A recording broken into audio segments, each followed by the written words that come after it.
माता पिता संत शिक्षक सिपाही, इनके पास जब जब बैठोगे तो कुछ ना कुछ अच्छा मिलेगा आपके पास। एक राष्ट्र का सैनिक बॉर्डर पर खड़े होने वाला एक सैनिक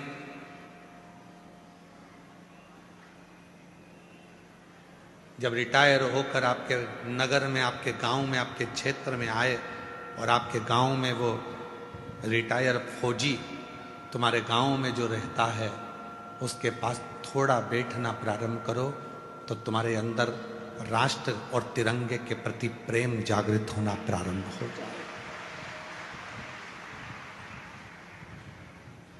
एक रिटायर कर्नल, एक रिटायर फौजी जो अपनी सेवा देने के बाद रिटायर हो जाता है, सेवानिवृत्त हो जाता है और घर आ जाता है, उसके पास बैठो। माता पिता की सर्विस चली गई, नौकरी चली गई, रिटायर हो गए, दुकान छोड़ दी, व्यापार छोड़ दिया, रिटायर हो गए, बच्चों ने काम संभाल लिया, तो बच्चों से और परिवार से निवेदन है कि वो अपने बुजुर्ग माँ बाप के पास जरूर बैठें। जितना अनुभव उनकी जिंदगी में है वो तुम्हें देंगे और तुम्हें मंजिल तक पहुंचाने का कार्य करेंगे।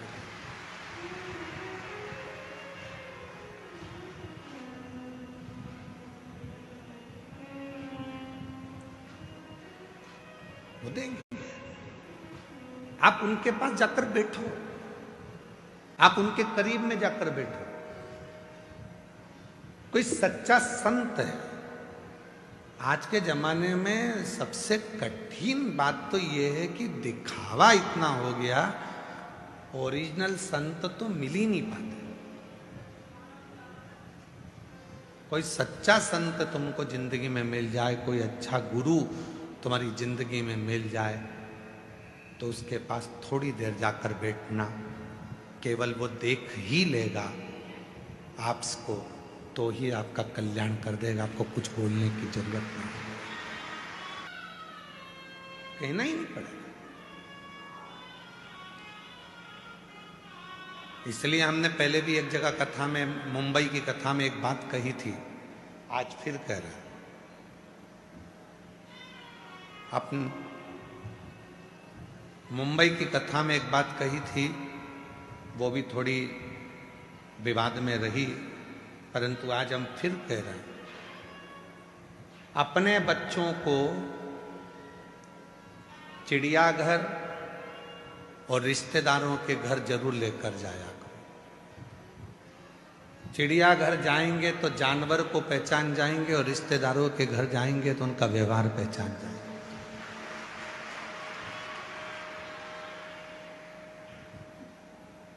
इस बात का बुरा लग गया था, हमने मुंबई में कहा था कि तुमने रिश्तेदारों को जानवर से घोषित कर दिया। हम नहीं कह रहे, हम तो कह रहे हैं व्यवहार पहचानने के। अपने बच्चों को चिड़ियाघर भी लेकर जाओ तो वो जानवर को पहचानेगा कि कौन सा जानवर क्या खाता है, कौन घास खाता है, कौन शाकाहारी है, कौन मांसाहारी है, कौन कैसा है। और अपने घर के बच्चों को रिश्तेदार के घर लेकर जाओ, उनको मालूम पड़ेगा कि जब अपनी परिस्थिति ठीक नहीं होती है तो लोग कैसा व्यवहार करते हैं और जब धन आ जाता है तो कैसा व्यवहार करते हैं। लेकर जाओ बच्चों को, चिड़ियाघर भी ले जाओ और रिश्तेदारों के घर भी ले जाओ, मालूम पड़ेगा।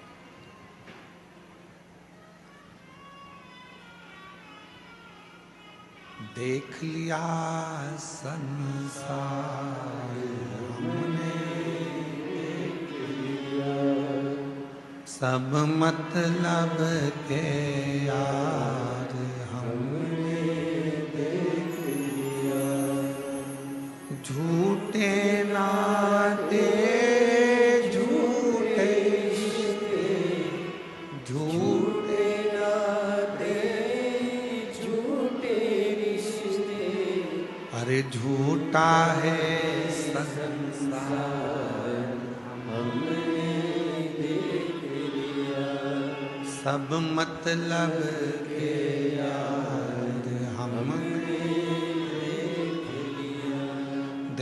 लिया संसार, हमने देख लिया। लेकर जाओ बच्चों को, चिड़िया घर भी लेकर जाओ तो पहचानेंगे कि जानवर कैसा है। बच्चों को रिश्तेदार के घर भी लेकर जाओ तो पहचानेंगे रिश्तेदार कैसा, किस तरह का व्यवहार है उनका। जब धन नहीं होता तो कोई नहीं होता, जब धन बढ़ जाता है, वैभव बढ़ जाता है, सत्ता बढ़ जाती है, कुर्सी पद प्रतिष्ठा बढ़ जाती है, तो ढेरों रिश्तेदार बन जाते हैं, ढेर। कौन पूछता था तेरी रहमत से पहले, कौन पूछता था? जब तक तूने कृपा ना करी तब तक कोई ना पूछा, और जब तेरी रहमत होना प्रारंभ हो गई तो लोग कहने लगे ये तो मेरे अपने हैं, मेरा रिश्तेदार, मेरा नातेदार, मेरा कुटुंबी, मेरा अपना। कौन पूछता था तेरी रहमत से पहले, कौन पूछा? इसलिए निवेदन कर रहे हैं, फौजी रिटायर हो जाए तो उसके पास जाकर बैठो, शिक्षक रिटायर हो जाए तो उसके पास जाकर बैठो। शिक्षक रिटायर हो जाए उसके पास थोड़ी देर बैठा करो, वो कहीं ना कहीं तुमको अच्छा ज्ञान देगा, अनुभव देगा। सिपाही रिटायर हो गया, फौजी रिटायर हो गया, उसके पास बैठो। शिक्षक रिटायर हो गया, उसके पास थोड़ी देर बैठो। संत वृद्ध हो गया, बुजुर्ग है, संत है, गुरुजन है, सत्यता है उसके अंदर, कहीं आडंबर नहीं, कहीं दिखावा नहीं, कहीं ढोंग नहीं, कोई प्रपंच नहीं। उसके पास 2 क्षण के लिए बैठो। पिता नौकरी से रिटायर हो गए, सर्विस से रिटायर हो गए, या दुकान छोड़कर घर रहने लगे, उनके पास थोड़ी देर बैठो। माँ रसोई घर से रिटायर हो गई, काम रसोई घर का बहुएं संभालने लगी,